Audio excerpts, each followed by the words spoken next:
But Burrow played with Jamar Chase at LSU, who looks like about as good a college receiver as you're going to get. Big, strong, athletic kid. So if you run Cincinnati and Joe Burrow is off an injury, and if you look at those scars, Bill, those are big boy scars. That was a real injury. Mm-hmm. Would you – I said the other day, I said, I think if I was a GM, I'd protect my butt here. I think I would getting Jamar Chase. But I feel like I can get – receivers everywhere. Would you go O-line or receiver? Because I don't. It just feels like these days you can get receivers in the second, third, and fourth round. What would you do there? Well, you're in the fifth spot in the draft. So if you follow the book of Levy and Dungy, both coaches that I worked with, and they both believed the very same thing. When you're in the top 10, you should draft A, a quarterback, if he can win for you.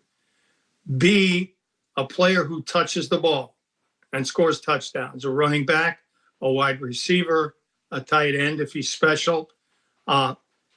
Finally, a defender who ends games, who sacks the quarterback.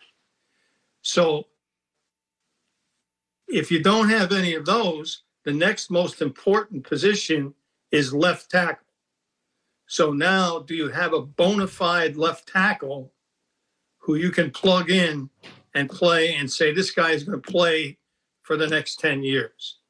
But that's the last choice in that sort of pecking order, if you will. Yeah. So if you're convinced that there's a game-breaking receiver there, you're probably wisest to do that, because this is a pretty good draft for offensive linemen, and you can get them down below. I'll share another story with you. The great Whitey Duvall, who put together the great Marty Schottenheimer's Kansas City Chiefs teams, was an offensive line coach. We worked together in the NFL, and he was a crusty old guy, as most line coaches are. I sat with him at the combine the year that Mandarich and Barry Sanders were coming out. Yeah. And I said, Whitey, what would you do? Would you take Tony Mandarich or would you take Barry Sanders? He looked at me and said, have you lost your mind? I said, no, I'm just asking you the question. He said, Tony Mandarich is going to block one guy. Barry Sanders is going to make 11 guys miss. That's great. That's great. I got to remember that one. I'm going to steal that one. That one's so good. That is really funny. All right. Give me a moment, because you are so methodical and you're so detailed. I talked to a general manager last night, and I said, are you excited? And he said, no, I'm anxious because I can't control anything. If I had the number one pick, I'd be having a party tonight. But I got, I'm deeper.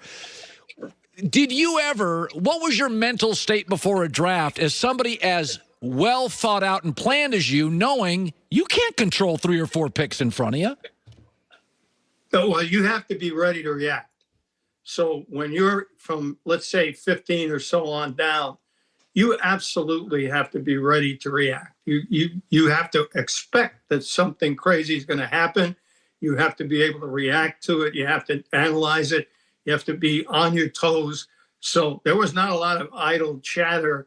There was certainly no conjecture about this or that or the other thing. We were just looking at the board and waiting to see what would happen. And we knew that there were pivotal picks along the way that would affect us.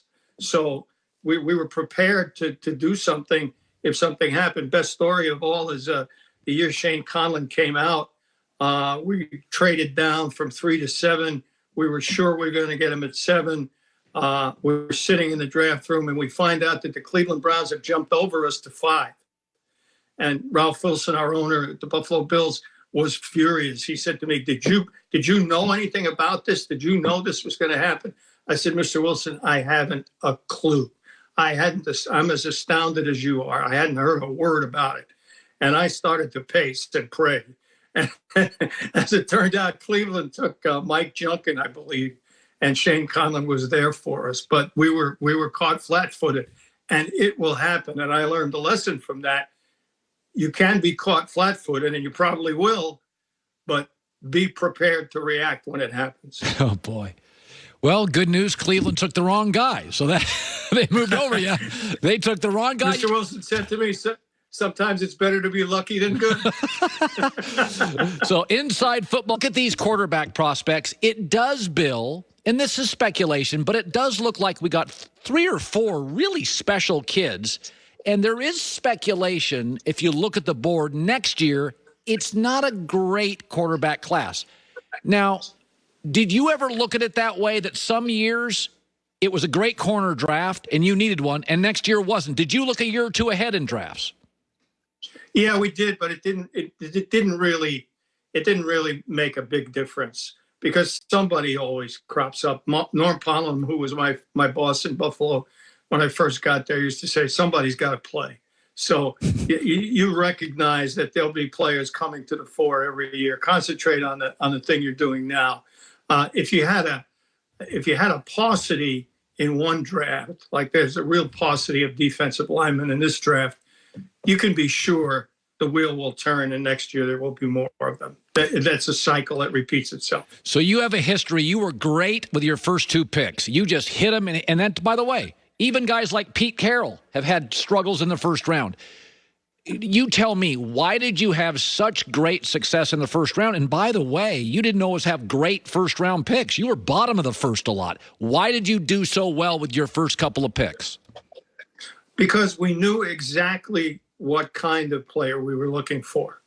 So there was a template that we followed religiously. We didn't deviate from it. The height, weight, the speed, the ability to play the position, the characteristics of the individual, we never varied on that. And as a result, you get a player who fits for your system and fits for your franchise, and he has a better chance of doing well in that circumstance. Did you have a proudest draft moment that you look back and you're a humble guy, but you were proud of what you and your staff did? Well, I think the Peyton Manning pick, because everybody has amnesia now, but you'll remember back then it was not a slam dunk. That's right. Peyton Manning was the number 1 pick. Ryan Leaf was the favorite of many in the media and the cognoscente and what have you. So that one took a little doing, and in the end, we finally said we've got to go with our gut. Peyton Manning is the kind of person that we want on this football team, and we may be wrong on the athletic evaluation and all the rest of that, but the bottom line is he's the kind of person that we want, and so he'll succeed. And so that one's gratifying. By the way, didn't the interview, it wasn't the game tape, wasn't the interview what sealed it for Peyton Manning for you? Well, no, it didn't seal it, but you have 20 minutes at the combine to interview the player. He came in, sat down, took out a yellow legal pad and said, I have a few questions. Would you mind answering them? He said, no, not at all. Next thing we know, the horn blows. Beep, the interview's over. He said, well, thanks, guys. I really appreciate it. I hope you draft me. I'm anxious to come to Indianapolis, and good luck. He walked out of the room, and we said, holy mackerel, he interviewed us, not the other way around. Little did we know that would be the future. It was. Well, so of all these quarterbacks out there, I've said it, Trevor Lawrence feels like more of a prodigy. The rest of them are really good prospects, and it's going to take coaching and where they land and a good GM. What do you make of Trey Lance, who's played one football game in about a year and a half, but boy, oh boy,